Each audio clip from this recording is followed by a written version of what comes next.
महावीर अष्टकम। यदि चैतन्ये मुकुर इव भावाश्चिदचितः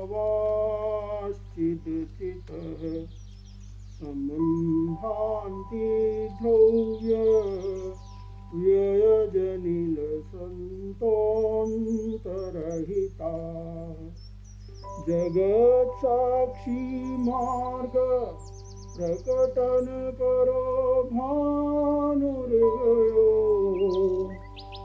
महावीर स्वामी नयन पथगामी भगतु मे महावीर स्वामी नयन पथगामी भगतु मे।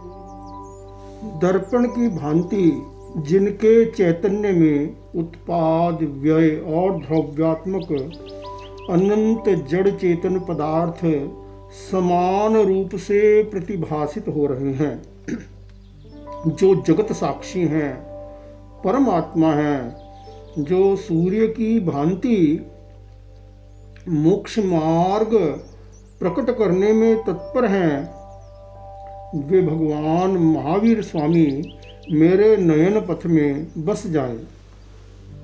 भगवान महावीर ने समता धर्म का प्रतिपादन किया। भगवान ने कहा, यह जगत उत्पाद व्यय और द्रव्यात्मक है, यह षड्द्रव्यात्मक लोक है। धर्मास्तिकाय, अधर्मास्तिकाय, आकाशास्तिकाय, काल पुद्गलास्तिकाय और जीवास्तिकाय।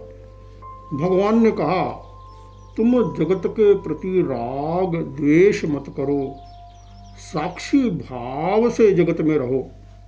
भगवान महावीर ने मोक्ष मार्ग का प्रतिपादन किया। मोह मूर्छा राग द्वेष के अंधकार में जीव जगत के यथार्थ स्वरूप को नहीं जानता है। राग द्वेष मोह मूर्छा यह बंधन है। राग द्वेष से बंधा हुआ जीव सुख दुख, सम्मान अपमान, निंदा प्रशंसा इन द्वंद्वों में ही उलझा रहता है। भगवान ने मोक्ष मार्ग का प्रतिपादन किया। सम्यक दर्शन, सम्यक ज्ञान, सम्यक चारित्र, सम्यक तप, यह मोक्ष मार्ग है। यह समता को उपलब्ध होने का मार्ग है। यह वीतरागता को, ज्ञाता दृष्टा भाव को, साक्षी भाव को उपलब्ध होने का मार्ग है। भगवान महावीर का सम्यक दर्शन था, सम्यक जीवन के प्रति सम्यक दृष्टिकोण था। उनके द्वारा प्रतिपादित मोक्ष मार्ग की आराधना करते हुए मेरा भी दृष्टिकोण निर्मल बन जाए तो भगवान महावीर जो हैं वे मेरे नयन पथ में बस जाएंगे। जीव पदार्थ को भोगता है, जीव संबंधों का निर्वाह करता है, जीव विभिन्न परिस्थितियों का सामना करता है, जीव ये विभिन्न प्रवृत्तियां करता है। इन प्रवृत्तियों को करते समय उसकी दृष्टि राग द्वेषमय है अथवा समतामय है। यह महत्वपूर्ण बात है। इसी के आधार पर बंधन और मोक्ष का निर्धारण होता है। इसलिए कहा कि भगवान महावीर मेरे नयन पथ में बस जाएं।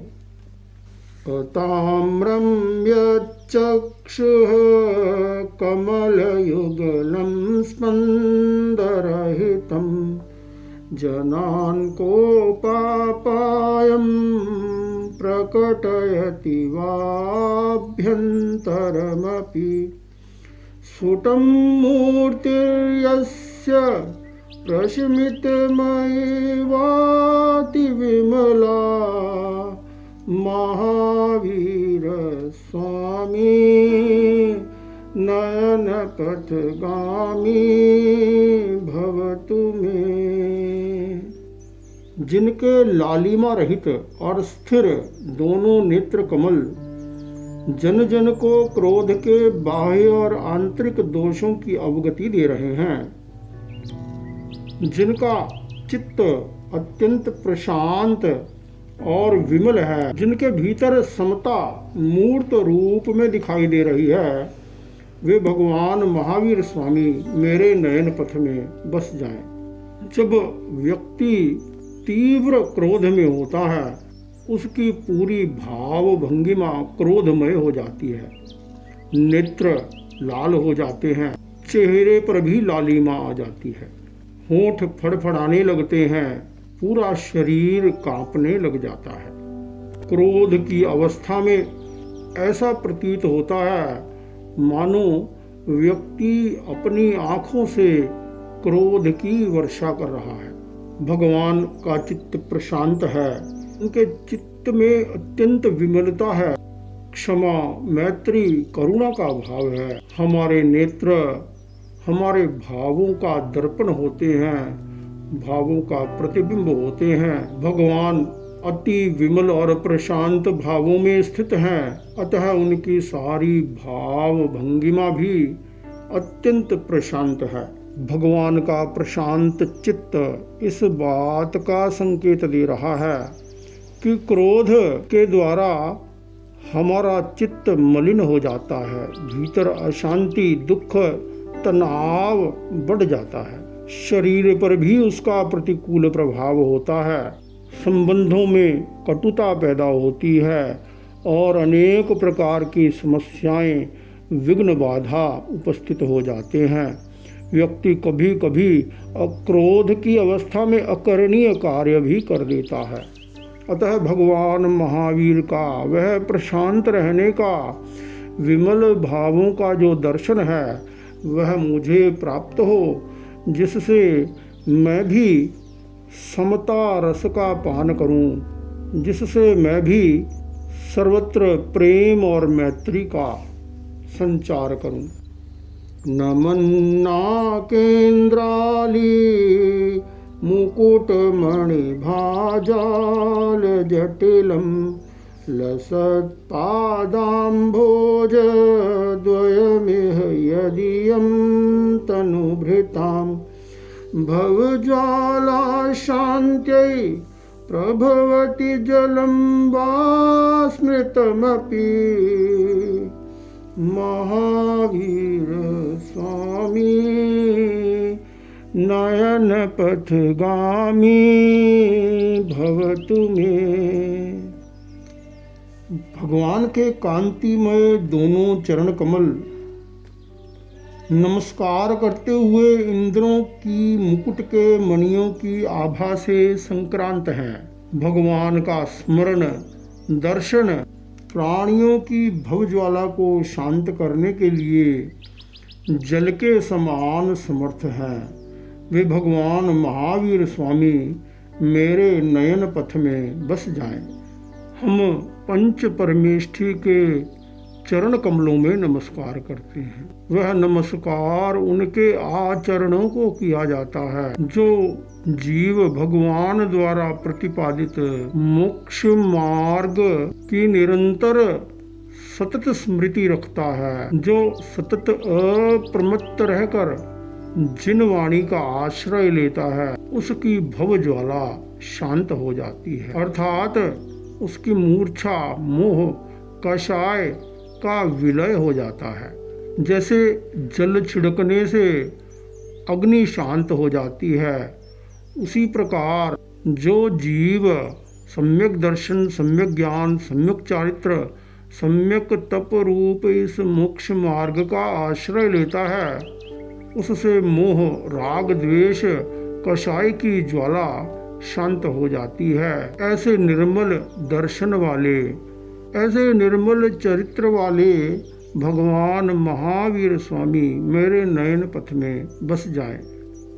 यदर्चा भावेन प्रमुदित मनादर दुर इह क्षणादासीत् स्वर्गी गुणगण समृद्ध सुख निधि लभन्ते सद्भक्ता शिव सुख समाजम किमु तदा। महावीर स्वामी नयन पथगामी भवतु मे। जिनकी भक्ति भावना से ओतप्रोत होकर प्रसन्न मन वाला मेंढक भी सभी गुणों से समृद्ध और सुखों से परिपूर्ण देव बन गया, उनके सद्भक्त यदि मोक्ष सुख को प्राप्त करते हैं तो इसमें कौन सी बड़ी बात है। वे भगवान महावीर मेरे नयन पथ में बस जाएं। भगवान ने समता धर्म का प्रतिपादन किया। मनुष्य हो या तिर्यंच, सब जीव समता की आराधना कर सद्गति को प्राप्त कर सकते हैं। जिस प्रकार भोगों को न भोगता हुआ भी जीव भोगों की कामना करता हुआ ही दुर्गति को प्राप्त कर लेता है, पाप कर्म का बंधन कर लेता है, इसी प्रकार धर्म की आराधना न करता हुआ भी धर्म आराधना के लिए तत्पर धर्म में श्रद्धाशील जीव सद्गति को प्राप्त कर लेता है। धर्म की आराधना से जीवन में सुख, शांति, आनंद का विकास होता है। जो धर्म की आराधना करता है उसके लिए प्रत्येक पदार्थ, संबंध और परिस्थिति उत्थान का हेतु बन जाते हैं। ऐसे विशाल मोक्ष मार्ग का प्रतिपादन करने वाले भगवान महावीर मेरे नयन पथ में बस जाए। कनत स्वर्णाभासो अप्यपगत तनुर्ज्ञान निवहो विचित्रात्माप्येको नृपतिवर सिद्धार्थ तनय अजन्मापि श्रीमान विगत भवरागो अद्भुत कतिर महावीर स्वामी नयन पथगामी भवतु मे। भगवान का व्यक्तित्व दैदीप्यमान स्वर्ण का आभास देने वाला है। वे शरीर रहित होते हुए भी ज्ञान शरीर से युक्त हैं। वे विचित्र विविध रूप वाले होते हुए भी एक रूप हैं। वे अजन्मा होते हुए भी नृपश्रेष्ठ सिद्धार्थ राजा के पुत्र हैं। वे श्री संपन्न हैं परंतु सभी प्रकार के जागतिक अनुराग से मुक्त हैं। ऐसे अद्भुत गति वाले भगवान महावीर स्वामी मेरे नयन पथ में बस जाएं। स्वर्ण को ताप देने से वह निर्मल दैदीप्यमान हो जाता है। इसी प्रकार भगवान महावीर ने संयम और तप के द्वारा मोह, राग, द्वेष की मलिनता का क्षय कर दिया। उनके भीतर क्षमा, समता, मैत्री, करुणा, ऋजुता, मृदुता आदि गुण प्रतिभासित हो रहे हैं। शरीर आत्मा की अभिव्यक्ति का साधन है, परंतु जब आत्मा अपने शुद्ध स्वरूप को प्राप्त कर लेती है तब उसे शरीर की अपेक्षा नहीं रहती, अतः उसका पुनर्जन्म नहीं होता है। अतः वे अशरीरी सिद्ध बन जाते हैं, परंतु आत्मा का जो निज स्वरूप है, आत्मा ज्ञान स्वरूप है, वह ज्ञान सदैव विद्यमान रहता है। इस अपेक्षा से कहा गया कि भगवान अशरीरी हैं परंतु ज्ञान शरीर से युक्त हैं। आत्मा विचित्र प्रकार के रूपों को धारण करता है, विचित्र प्रकार के भावों में रमण करता है, परंतु द्रव्य आत्मा है वह एक है। आत्मा का कभी जन्म नहीं होता। आत्मा जन्म मरण की श्रृंखला में जब शरीर धारण करता है उसे जन्म कहा जाता है। और जब वह शरीर को छोड़कर चला जाता है उसे मृत्यु कहा जाता है। आत्मा अजन्मा है, यह सत्य है, यह निश्चय दृष्टि का सत्य है। परंतु व्यवहार दृष्टि से आत्मा का जन्म होता है, जीव का जन्म भी होता है। निश्चय दृष्टि से आत्मा के कोई माता पिता नहीं होते हैं। भगवान महावीर के भी कोई माता पिता नहीं थे, परंतु व्यवहार दृष्टि से वे सिद्धार्थ राजा के पुत्र थे। यह भी एक सत्य है। निश्चय और व्यवहार दोनों ही सत्यों का स्वीकार करना जरूरी है। यह भगवान महावीर ने प्रतिपादित किया। भगवान महावीर श्री संपन्न थे। प्रेक्षा ध्यान में मंगल भावनाओं में कहा गया, श्री संपन्नो अहम श्याम, कि मैं श्री संपन्न बनूं। भौतिक जगत में जिस व्यक्ति के पास धन संपदा होती है वह श्री संपन्न कहलाता है। अथवा किसी व्यक्ति का बहुत सुंदर रूप है वह भी श्री संपन्न कहलाता है। यह बाह्य संपदा है, इसका भी अपना मूल्य होता है।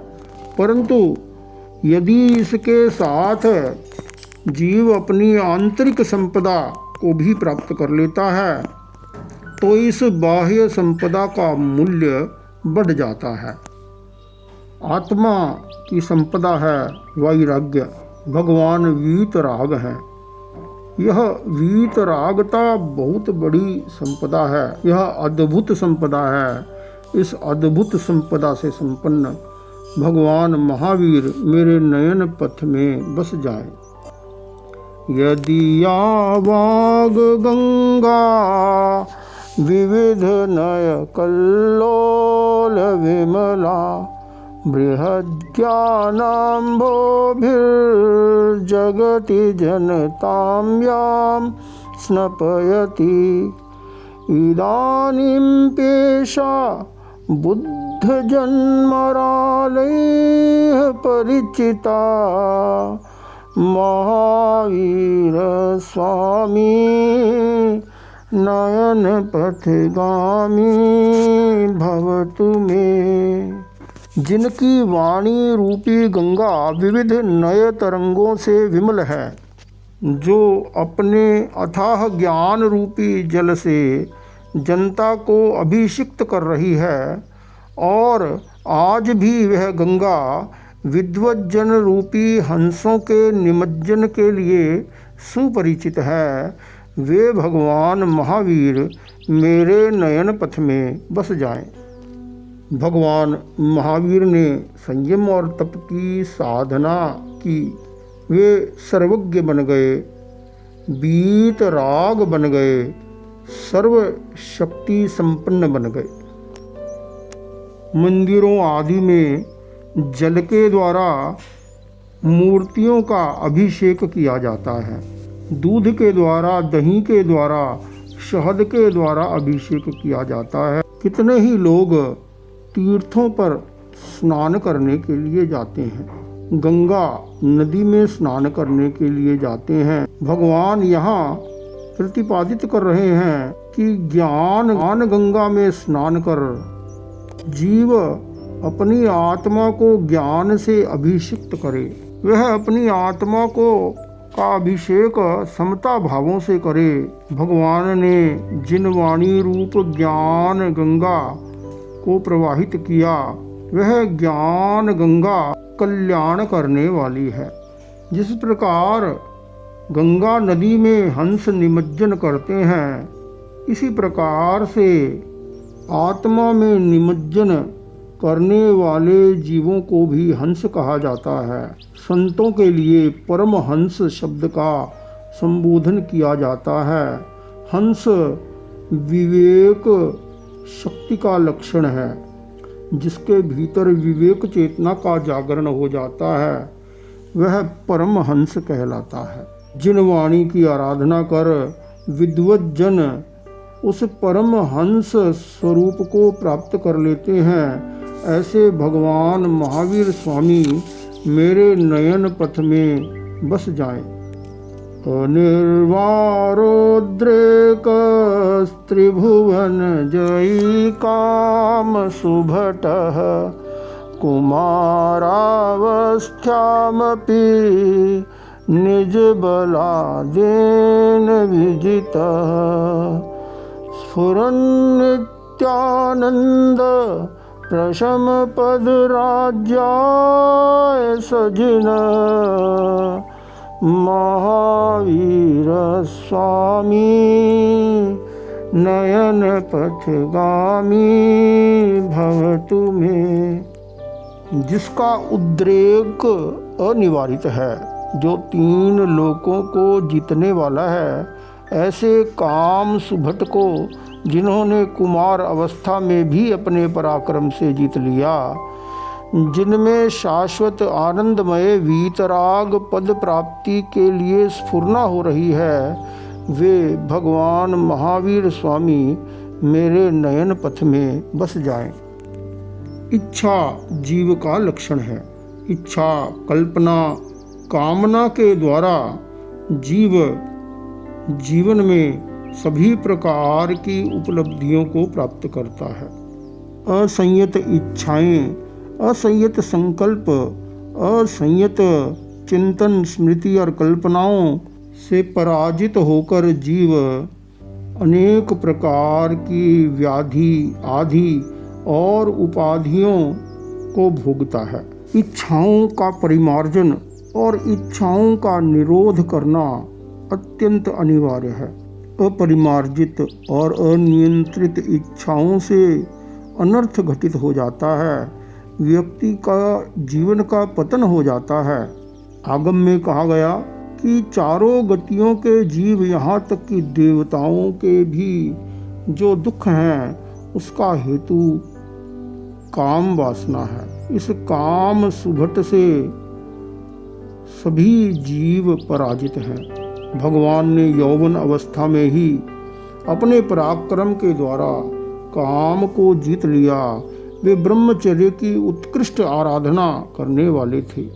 भगवान ने शाश्वत आनंद प्रदान करने वाले वीतराग पद को प्राप्त किया। राग द्वेष जनित सुख दुख को भोगता हुआ जीव इस संसार में जन्म मरण की परंपरा को प्राप्त होता है। भगवान ने कहा, जिससे आत्मा का कल्याण होता है वह वास्तविक सुख है, वह वास्तविक आनंद है, वही आत्मा का आनंद है। ऐसे भगवान महावीर स्वामी मेरे नयन पथ में बस जाएं। महामोहांतक प्रशम पराकस्मिक भिषग निरापेक्षो बंधुर विदित महिमा मंगल कर शरण्यः साधूनां भव भयभृतामुत्तम गुणी महावीर स्वामी नयन पथगामी भवतु मे। जो महामोह रूपी आतंक सद्योघाती रोग के उपशमन के लिए तत्पर अकल्पित वैद्य हैं, निरपेक्ष बंधु हैं, जिनकी महिमा सर्वविदित है, जो मंगलकारी हैं, जो जन्म मरण के भय से भयभीत भव्यजनों के लिए शरण्य हैं, शरणभूत हैं, जो उत्तम गुणों से संपन्न हैं, वे भगवान महावीर स्वामी मेरे नयन पथ में बस जाएं। संसार में शारीरिक व्याधि के निदान के लिए अनेक वैद्य, डॉक्टर आदि अपना सहयोग प्रदान करते हैं। भगवान आध्यात्मिक वैद्य हैं, वे महामोह की चिकित्सा करते हैं, मोह का उपशमन करते हैं। मोह उपशमन का पथ भगवान ने बताया। भगवान निरपेक्ष बंधु हैं, भगवान निष्प्रह हैं, अर्थात इसलिए उन्हें किसी से भी कोई स्वार्थ जनित अपेक्षा नहीं है।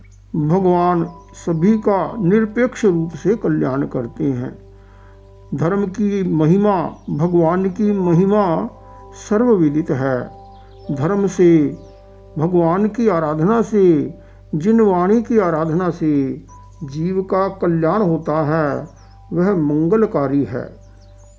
जो भव्य जीव है अर्थात जिसने अपनी आत्मा के रूपांतरण की दिशा में प्रस्थान कर दिया है, वह इस जन्म मरण की परंपरा से मुक्त होने के लिए धर्म की शरण ग्रहण करता है, भगवान की शरण ग्रहण करता है।